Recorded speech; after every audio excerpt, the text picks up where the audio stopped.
into the formation of our closest neighbor in space.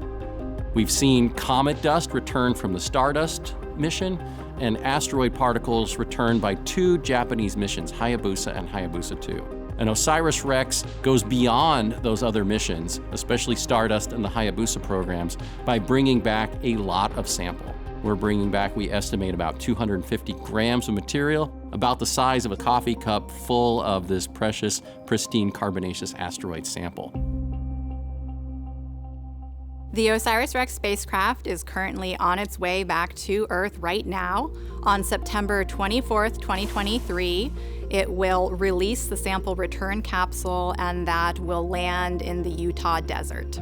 We will go out into the field, get the sample, take some soil samples and air samples for contamination knowledge, and then bring the sample return capsule to a temporary clean room at the Utah Test and Training Range. There we will actually take off the heat shield and back shell and some other components for safety. And inside of that is what we call a sample canister. Sample return capsule is kind of like a nesting doll. We have these multiple layers of protection. And then that sample canister will have a nitrogen flow put on it, what we call a nitrogen purge. And with that nitrogen purge to protect the sample, to keep any incursion of terrestrial atmosphere coming into that canister, it will be flown from Utah here to Houston, Texas.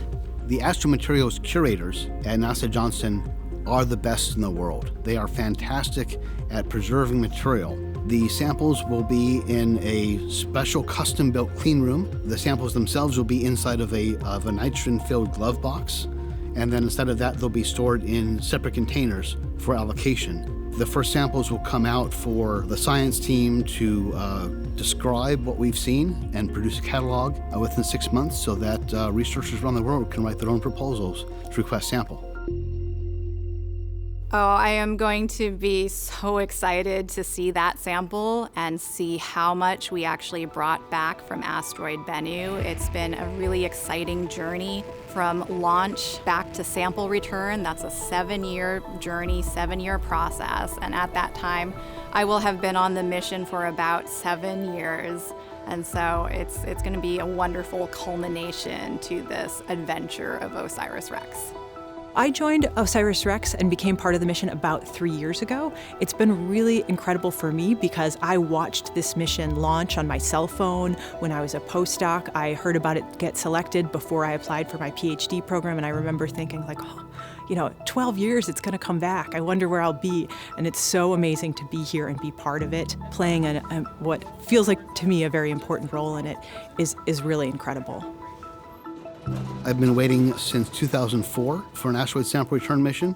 It's been the majority of my career getting ready for sample return. In some ways, a blink of an eye since launch happened. In other ways, it's been a very long time waiting for this precious sample to come back.